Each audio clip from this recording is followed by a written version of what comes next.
नमस्कार दोस्तों, आज इस वीडियो में बताने वाला हूँ क्लास 6 साइंस चैप्टर 2 है। चैप्टर के नाम है भोजन के घटक। इस चैप्टर को समरी द्वारा सॉल्व किया गया है, जिससे आपको ये पूरा चैप्टर इसी से वीडियो से समझ आ जाएगा। तो आइए बिना देरी किए हम शुरू करते हैं। तो पहला लाइन क्या कहता है, प्रत्येक व्यंजन एक या एक से अधिक प्रकार की कच्ची सामग्री से बना होता है, जो हमें पादपों या जंतुओं से मिलता है, उसे हम खाद्य पदार्थ कहते हैं। कहने का मतलब है कोई भी चीज़ बनाने के लिए उनमें दो या दो से अधिक सामग्री की जरूरत पड़ता है, जो हमें पादप या जंतुओं द्वारा मिलता है, उसी को हम खाद्य पदार्थ कहते हैं। ठीक है। नेक्स्ट है, वे तत्व जो हमें वृद्धि और कार्य करने के लिए ऊर्जा देता है, उन्हीं को हम पोषक कहते हैं। वैसा तत्व जो हमारे वृद्धि और कार्य करने के लिए ऊर्जा प्रदान करता है, उसी को हम पोषक कहते हैं। ठीक है। अगला है, कार्बोहाइड्रेट, प्रोटीन, वसा, विटामिन तथा खनिज लवण और पोषक तत्वों का उदाहरण है। ठीक है। क्या है, पोषक तत्व कहते हैं इसी को। ठीक है। नेक्स्ट है, हमारे भोजन में पाए जाने वाले मुख्य कार्बोहाइड्रेट मंड तथा शर्कर के रूप में होता है। हमारे भोजन में जो कार्बोहाइड्रेट पाया जाता है वो कौन रूप में रहता है, मंड तथा शर्कर के रूप में रहता है। कार्बोहाइड्रेट मुख्य रूप से हमारे शरीर को ऊर्जा प्रदान करता है। कार्बोहाइड्रेट के क्या काम है, हमारे शरीर में ऊर्जा प्रदान करना। ठीक है।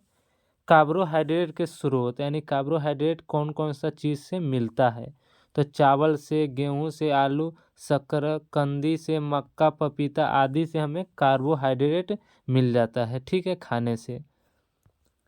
नेक्स्ट है प्रोटीन।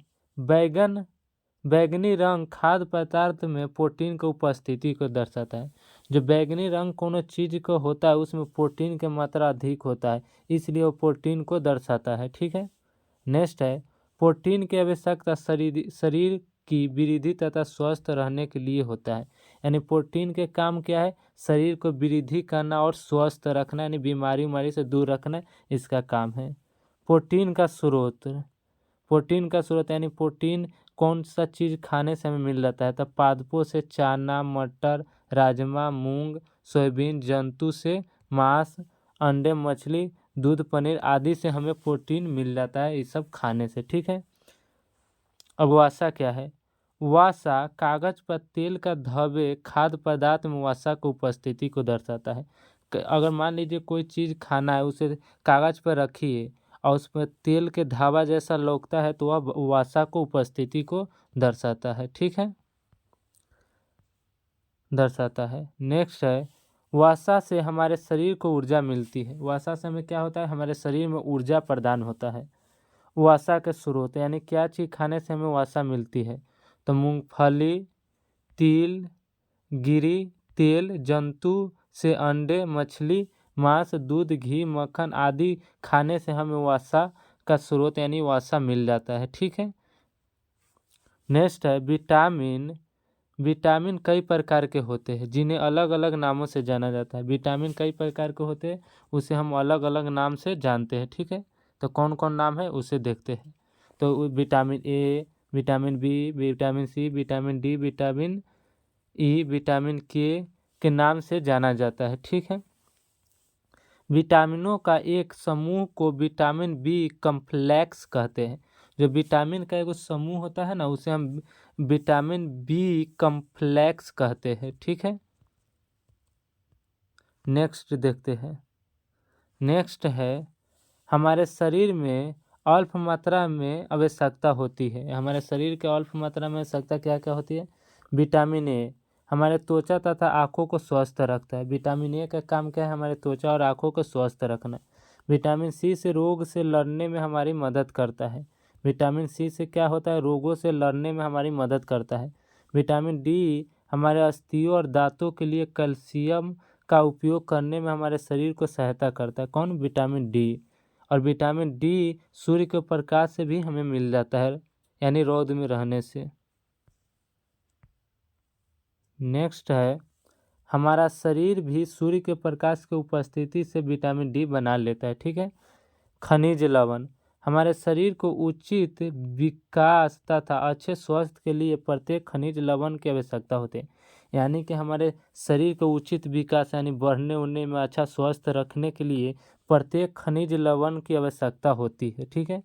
खनिज लवण के स्रोत आयोडीन, अदरक, केकड़ा है। ठीक है। खनिज लवण का स्रोत आयोडीन, खनिज, केकड़ा है। ठीक है।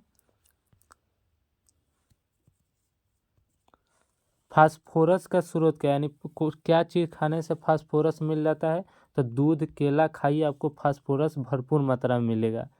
पालक, सेब, यकृत खाइए, लोहा के स्रोत भरपूर मात्रा में मिलेगा। ठीक है। कैल्शियम का स्रोत दूध, अंडा आदि, यानी दूध, अंडा खाइए, कैल्शियम आपको भरपूर मात्रा में मिल जाएगा। हमारे शरीर को आहारी रेशों तथा जल का भी आवश्यकता होती है। ठीक है। नेक्स्ट है, आहारी रेशो रुक्षांश के नाम से भी जाना जाता है। जो आहारी है रेशो है ना, उसको हम रुक्षांश के नाम से भी जाना जाता है। रुक्षांश का मुख्य स्रोत साबुत खाद्यान्न, दाल, आलू, ताजे फल और सब्जियां से मिल जाता है। यानी कि रुक्षांश हमें किस चीज़ से मिलता है, दाल, आलू, ताजे फल, ये सब खाइए, आपको रुक्षांश भरपूर मात्रा में मिल जाएगा। रुक्षांश बिना पचे भोजन को बाहर निकालने में हमारे शरीर को सहायता करते हैं। रुक्षांश का क्या काम है, हमारे शरीर में कोई भी भोजन नहीं पचा उसे बाहर करने में भी मदद करता है, रुक्षांश के ही काम है। ठीक है। नेक्स्ट है, जल भोजन में उपस्थित पोषकों को अवशेषित करने में हमारे शरीर को सहायता करते हैं। यानी जल हमारे शरीर में जो अति उपस्थित पोषक होते हैं ना, उसको अवशेषित करने में सहायता करते हैं। ठीक है। नेक्स्ट है, यह कुछ अपशिष्ट पदार्थ जैसे कि मूत्र तथा पसीनों को शरीर से बाहर निकालने में सहायता करते हैं। कौन? जल। ठीक है। सामान्यतः पूरे दिन में जो कुछ भी हम खाते हैं उसे हम आहार कहते हैं। दिन भर में जो चीज़ हम खाते हैं उसे हम क्या कहते हैं? आहार कहते हैं। ठीक है। अब संतुलित आहार क्या है? हमारे शरीर को वृद्धि और अच्छे स्वास्थ्य को बनाए रखने के लिए आहार में वो सभी पोषक तत्व उचित मात्रा में होनी चाहिए जिनकी हमारे शरीर में आवश्यकता होती है। यानी कि असंतुलित आहार उसे कहते हैं जब हम भोजन करते हैं तो उसमें हमारा हर चीज़ पोषक तत्व होना चाहिए जो हमारे शरीर के लिए है चाहिए, उसी को हम संतुलित आहार कहते हैं। तो यही था लगभग पूरा इस चैप्टर को अति समरी यानी मोस्ट VVI नोट्स द्वारा इसको समझाया गया। इसे आपको हम आशा करता हूँ समझ में आ गया होगा। अगर इसको ऑब्जेक्टिव चाहिए तो डिस्क्रिप्शन में लिंक दे दिए, उसको जाकर देख लीजिए, आपको ऑब्जेक्टिव भी सॉल्व हो जाएगा। ठीक है। मिलते हैं अगली वीडियो में। जय हिंद।